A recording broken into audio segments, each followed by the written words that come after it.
You apologized first, not because you believed you were wrong, because it had been 2 days and the silence had become unbearable, so you walked up to him and said sorry just to make it stop. And the moment you did, he was fine. Warm, normal, like nothing had happened. The argument was over. Except it didn't really feel resolved. The argument had ended, but somehow the outcome always looked the same. There is a specific kind of silence that shows up in relationships, and most people misread it completely. When he stops talking after a disagreement, the most natural explanation feels obvious. He needs space. He is an introvert. He processes differently. If you push him, you'll make it worse, so the right move is to wait. Give him time. Let him come around on his own. That reading feels reasonable. In some cases, it's even true. But there is another possibility that looks almost identical from the outside, and understanding the difference is what this video is about. Here is what the silence actually looks like from the inside. The argument happens, sometimes serious, sometimes over something small, a remark he didn't like, a question that landed wrong. And then he is gone, not physically. He is still there, sitting at the same table, sleeping in the same bed, moving through the same rooms, but he does not speak. He does not make eye contact. Direct questions get one syllable. He acts as though you have temporarily ceased to exist, and you begin to work. You replay the conversation. You look for the moment you went wrong. You soften. You approach carefully, ask if he is okay, reconsider the position you originally held. And eventually, after a day or 2 days or 3, you apologize. He accepts it. Everything returns to normal. The original subject, the thing you were actually disagreeing about, is never mentioned again. Notice what happened. The argument ended, but it ended on one set of terms every single time. Your point disappeared. Not because it was addressed, because it became too costly to hold. This is the part that tends to confuse people, including the person living inside it. The common advice is straightforward. Don't react to the silence. Don't break first. Wait him out. Show him it doesn't work. It sounds logical. The problem is that this advice describes a tactical standoff, and what the person on the receiving end is actually experiencing is not a standoff. It feels like abandonment. It feels like evidence that the relationship is fracturing. The silence does not feel neutral. It feels like a verdict being delivered without a trial, and the instinct to make it stop is not weakness. It is a completely human response to something that has been made genuinely unbearable. The advice fails because it misidentifies what is happening. And to understand what is actually happening, you need to know how this kind of silence works as a pattern inside a relationship. Researchers have seen this pattern often enough to notice something important. One person raises an issue, presses for resolution, needs the conversation to happen. The other goes quiet, retreats, becomes unavailable. They call it demand withdrawal. And one consistent finding is this: the withdrawal does not function as a neutral pause. It functions as pressure. Not pressure applied directly, no accusations, no raised voices, nothing to argue against. The pressure is generated by the person on the receiving end. She creates it herself without meaning to. She replays the conversation. She assumes fault. She moves toward resolution on her own. The pattern works with surprisingly little effort from the person who goes silent.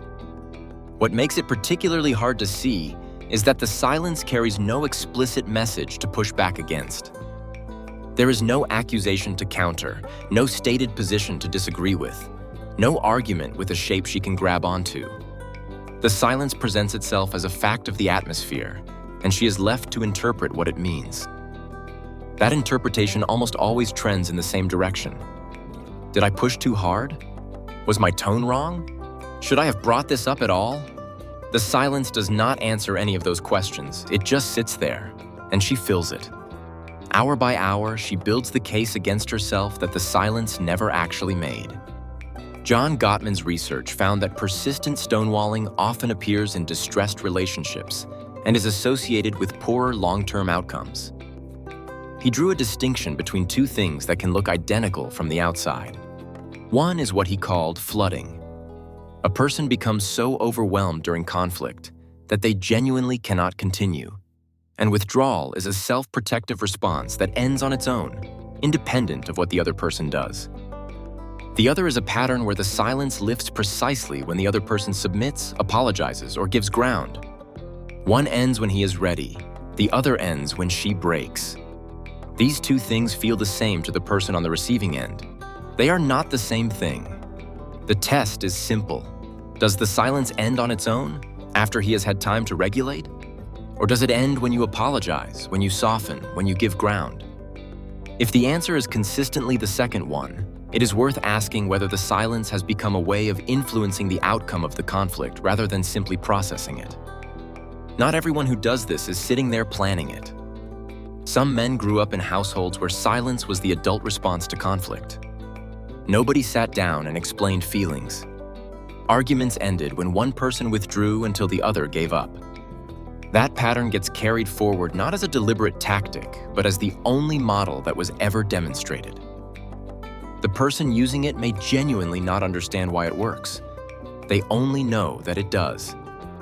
The effect on the relationship, however, is the same. In some cases, people become aware of the effect and continue using it because it gets results. From the outside, the behavior can look identical. The motivation behind it may not be. And that difference matters when you consider what is actually possible to address in a direct conversation.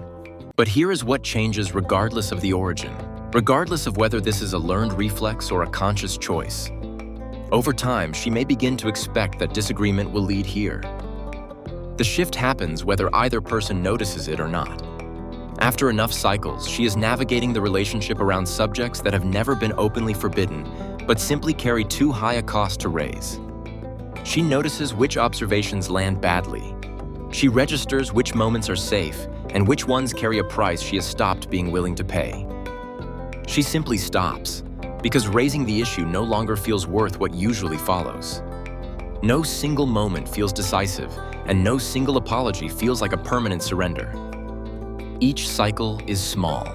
One topic dropped. One position softened before it was fully stated. One disagreement that quietly dissolved into an apology neither person examined too closely. But the accumulation is real. Over months and years, it produces a relationship where one person's voice has been steadily reduced, not through any single act of cruelty, but through repetition. The original argument, the one she apologized for without believing she was wrong, is long finished. What it left behind is a set of unspoken limits she now navigates without needing to be told where they are. Here is the shift that actually matters, and it is quieter than most people expect. It is not about waiting him out.